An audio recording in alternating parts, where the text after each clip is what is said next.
বিএনপির দিকে। এটা তো আর নতুন করে বলার কিছু নাই। এটা তো ডক্টর ইউনূস জায়া হলো লন্ডনে গিয়ে তার কাছে আত্মসমর্পণ করে আসছেন, আর দেশে আসার পরে এখন হলো তার শোডাউন হচ্ছে। নির্বাচন কমিশনের এখন চোখ নাই, পুরো বাংলাদেশে শোডাউন হচ্ছে। নির্বাচনী যে শৃঙ্খলা বিধান রয়েছে সেগুলো লঙ্ঘিত হচ্ছে। বিভিন্ন জায়গায় তারা মানুষকে ধমক দিচ্ছে, জুলাই শহীদের সাথে বেইমানি করে না ভোটের ক্যাম্পেইন করছে। এই হলো আমাদের বাংলাদেশ। ভোট কেন্দ্র এবং প্রিজাইডিং অফিসার এটা কোনো একটি দলের আপনারা দিবেন না, নিউট্রাল জায়গা থাকবেন। কারণ এবারে এক দল কারো পক্ষে যায় লাভ নাই। এবারে ভোট বিপ্লব হবে, জনগণের রায় হবে, ইনশাল্লাহ জনগণ জয়ী হবে।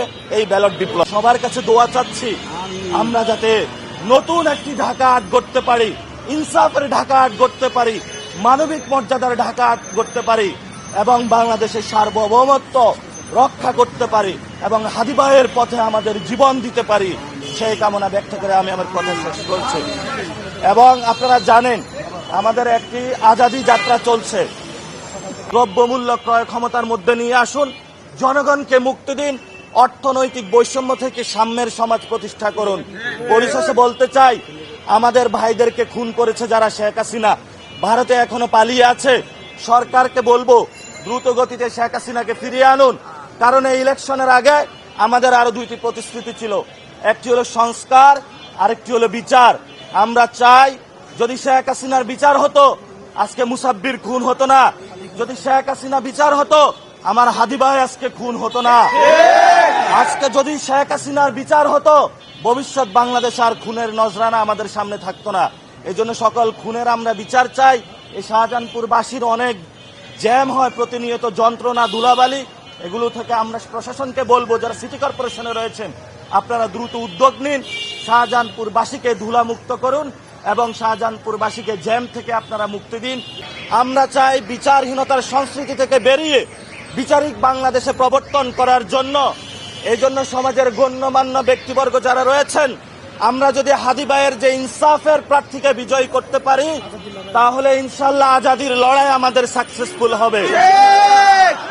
আপনারা জানেন দ্রব্যমূল্যের ঊর্ধ্বগতি হয়েছে, তেলের দাম বেড়ে গিয়েছে, গ্যাসের দাম বেড়ে গিয়েছে, সিন্ডিকেটগুলো নিয়ন্ত্রণ করছে, আমাদের সকলের অবস্থা খারাপ হয়ে যাচ্ছে। আমরা সকাল থেকে বিকাল পর্যন্ত চাকরি করি, কয়টা টাকা পাই? এই টাকা গ্যাস আর তেলের পিছনে চলে যাচ্ছে, বাচ্চার দুধ কিনা যাচ্ছে না। সমাজের যখন আমরা যাই ঘরে গিয়ে অন্যান্য সামগ্রী দ্রব্য আমাদের ক্রয় ক্ষমতার বের হয়ে চলে যাচ্ছে। আমরা সরকারকে আহ্বান জানাবো এখানে উন্নয়ন করুন, উন্নয়ন এবং পরিকল্পনা শাহজাহানপুরবাসী ইনশাল্লাহ মুক্তি পাবে।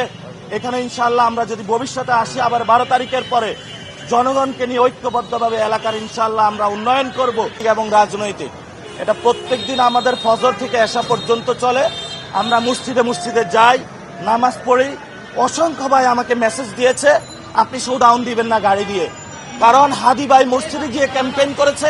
আমি হাদি ভাইয়ের দেখানো পথেই মসজিদে যাচ্ছি, মসজিদের সামনে মানুষের সামনে দাঁড়িয়ে থাকছে, মুসাফা করছি। প্রত্যেকটা লোক আমাকে বলেছে আমার সাথে হাদি ভাই মুসাফা করেছে। হাদি ভাইয়ের পথে যাব ইনশাল্লাহ আমরা হাদি ভাইয়ের এই বাড়ানোর জন্য।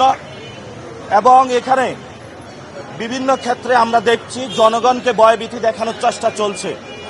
আমরা বলবো ভয় পাবেন না, ঘুরে দাঁড়ান। সময় পরিবর্তন হয়ে গিয়েছে, আগের সময় আর নাই। এই জন্য জনগণ একটা ভীতিকর অবস্থার মধ্যে রয়েছে। প্রশাসনকে বলবো এখানে নিরাপত্তা বিধান করার জন্য। এবং আমরা আশঙ্কা করছি ভোট কেন্দ্র দখলের আশঙ্কা করছি। এজন্য আমরা বলবো প্রশাসন যারা রয়েছে তারা যাতে নিউট্রাল থাকে, ভোট কেন্দ্রের ভবিষ্যতে পাহারা দেয় এবং যে প্রিজাইডিং অফিসার আছে এটা এক দল থেকে নিয়োগ করা হচ্ছে। এজন্য আমরা সরকারের কাছে, নির্বাচন কমিশনের কাছে আহ্বান জানাবো